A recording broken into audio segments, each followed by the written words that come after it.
Shalom, salam damai dalam kasih Yesus. Kembali kita bertemu di channel ini untuk terus mempelajari firman Tuhan, untuk mengetahui kehendak Tuhan dan menjadi pelaku firman Tuhan, serta menjadi berkat bagi orang lain. Semoga kita semuanya dalam keadaan baik-baik saja ketika ini, sudah pastinya atas berkat pimpinan Tuhan. Saya doakan yang sedang sakit kiranya mendapat kesembuhan dari Tuhan, yang memiliki masalah kiranya diberi kekuatan, dan kiranya berkat Tuhan akan selalu menyertai hidup kita. Amin. Terima kasih atas kesetiaan Anda di channel ini. Jika Anda merasa diberkati dengan video-video pelajaran di channel ini, mari kita kongsikan dan sebarkan ke seluruh dunia supaya Injil Kerajaan Allah akan terus berkumandang sementara kedatangan yang kedua sudah semakin hampir. Berilah kepada Tuhan kemuliaan namanya. Sujudlah kepada Tuhan dengan berhiaskan kekudusan.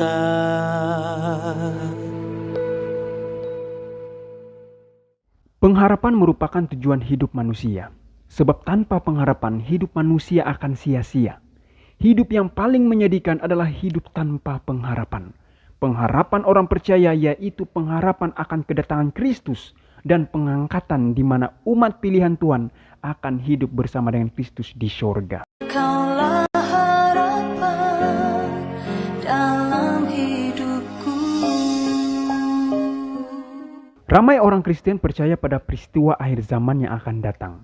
Apabila semua orang percaya sejati yang masih hidup sebelum akhir dunia akan diambil dari bumi oleh Tuhan ke dalam syurga.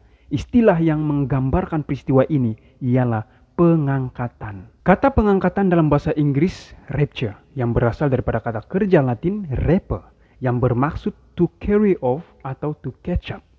Walaupun istilah pengangkatan tidak terdapat dalam Alkitab, namun teori itu atau gambaran itu jelas berdasarkan kitab suci. Pengangkatan merupakan suatu sukacita dan penghiburan bagi orang percaya dalam menantikan kedatangan Tuhan yang kedua kali.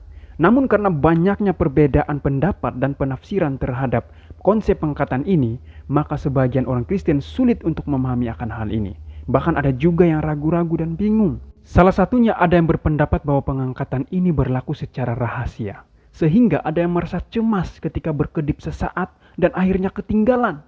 Ada yang khawatir saat sedang dalam bus ketika berkedip sesaat supirnya hilang. Saat dalam kapal terbang tiba-tiba sesaat pilotnya hilang. Atau suami istri yang sedang lagi tidur dalam satu katil, tiba-tiba hilang si suami atau si istri. Namun apakah benar demikian, saudara dan saudari? Apakah pengangkatan terjadi secara rahasia? Apa yang Alkitab katakan? Oleh itu di video ini akan memberi 5 alasan Alkitab supaya Anda tidak perlu cemas ketika Anda berkedip dan akhirnya ketinggalan. Lukas 17 ayat 34 dan 35. Aku berkata kepadamu, pada malam itu ada 2 orang di atas satu tempat tidur, yang seorang akan dibawa dan yang lain akan ditinggalkan.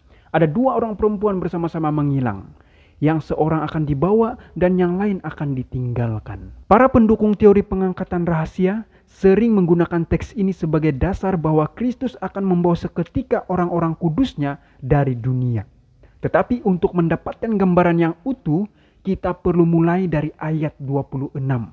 Jangan mengutip hanya satu ayat lalu menafsir tidak sesuai konteks. Nah, ayat 26 ketika Yesus menggambarkan zaman Nuh, dikatakan demikian juga pada hari Anak Manusia menyatakan dirinya dalam Lukas 17 ayat 30. Kemudian dia menjelaskan bahwa yang satu akan dibawa dan yang lain akan ditinggalkan. Nah, apa maksudnya? Perlu kita ketahui bahwa bagi orang Yahudi, dibawa pergi berarti mereka akan dibawa keluar dari tanah perjanjian akibat penghakiman. Seperti ketika Babel dan Asyur membawa mereka sebagai tawanan.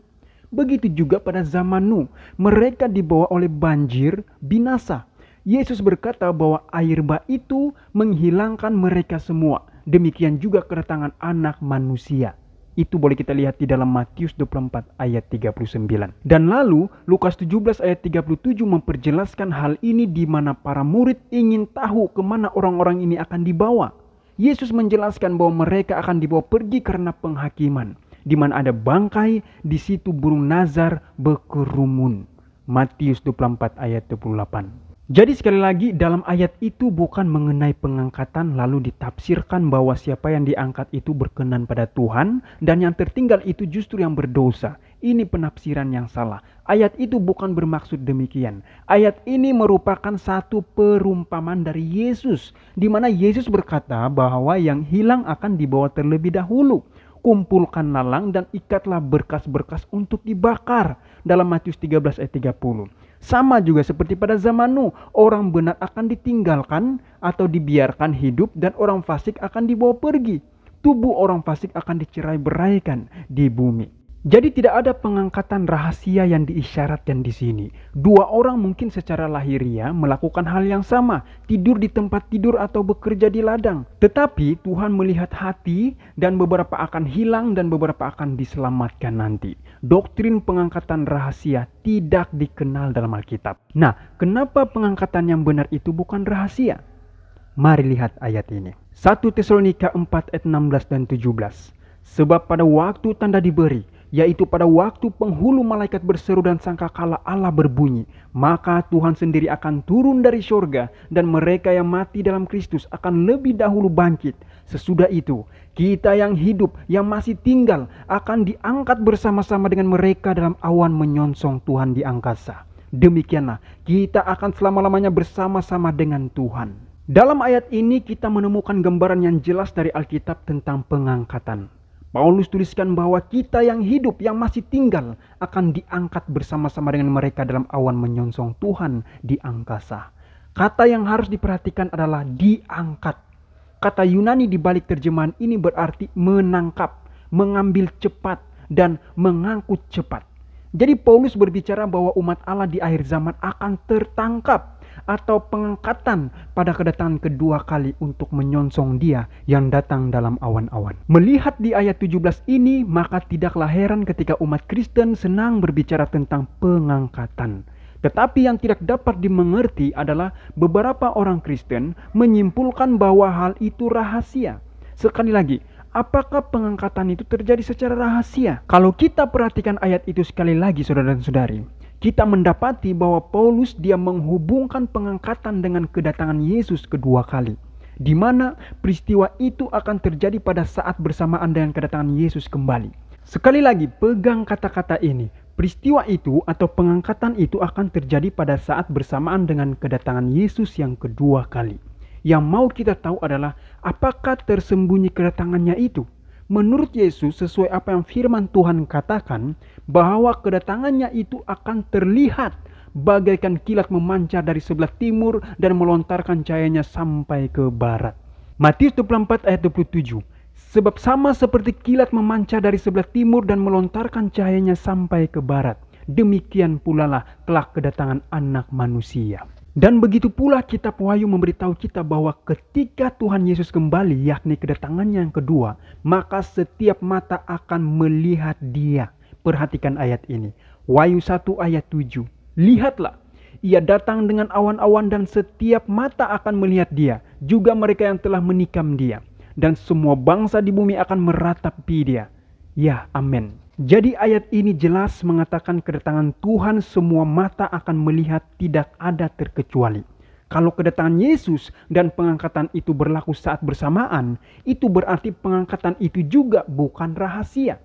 Paulus menambahkan pada ketiadaan rahasia itu sewaktu dia memberitahu kita bahwa Tuhan sendiri akan turun dari surga dan mereka yang mati dalam Kristus akan lebih dulu bangkit. Dalam 1 Tesalonika 4 ayat 16. Jadi itu berarti semua keramaian dan seruan dan suara kemenangan sangkakala akan membangunkan mereka yang mati dalam kubur sehingga kedatangan itu akan terdengar dengan jelas sebagaimana juga terlihat dengan jelas. Jadi pengangkatan dan kedatangan Yesus kedua kali adalah lawan dari rahasia. Keduanya itu akan disambut oleh teriakan nyaring, suara penghulu malaikat, bunyi sangkakala, suatu pegelaran surgawi yang sama terlihat seperti kilat yang menerangi langit. Matius 24 ayat 27. Sesuatu yang terjadi global sehingga terlihat oleh tiap mata. Wahyu 1 ayat 7. Dan semua kuburan akan terbuka dan yang mati akan dibangkitkan, yaitu mereka yang sudah menerima Yesus sebagai Tuhan mereka. 1 Tesalonika 4 ayat 16. dan 1 Korintus 15 ayat 52. Jadi saudara dan saudari, rupanya pengangkatan yang tidak begitu rahasia benar-benar akan menjadi pertunjukan terbesar di bumi. Sebentar tadi kita sudah melihat alasan bahwa pengangkatan itu bukan rahasia adalah yang pertama, Kristus akan kembali ke bumi dengan cara yang sama, dia naik ke surga, dan itu secara global sehingga terlihat jelas oleh setiap mata. Yang kedua, kenapa pengangkatan itu bukan rahasia? Adalah disambut oleh teriakan nyaring, suara penghulu malaikat, bunyi sangkakala, suatu pegelaran surgawi yang sama terlihat seperti kilat yang menerangi langit. Matius 24 ayat 27. Yang ketiga, kuburan dari semua penjuru akan terbuka. Paulus melanjutkan gambaran inspirasi pengangkatan dalam 1 Tesalonika 4 ayat 16. Melaporkan bahwa dan mereka yang mati dalam Kristus akan lebih dulu bangkit. Orang-orang percaya ini yang telah mati akan serentak keluar dari kubur di seluruh bumi. Yang keempat, semua yang ke surga akan pergi bersama-sama. Karena setelah Kristus mengeluarkan orang-orang percaya dari kuburan, kita yang hidup, yang masih tinggal akan diangkat bersama-sama dengan mereka dalam awan menyongsong Tuhan di angkasa. 1 Tesalonika 4 ayat 17. Itu artinya setiap orang percaya akan bangkit dari kubur dan bertemu Kristus di angkasa bersama-sama. Di antara kerumunan orang-orang ini, tidakkah Anda berpikir akan ada teriakan pujian dan sukacita? Yang kelima, unsur-unsur bumi akan meleleh.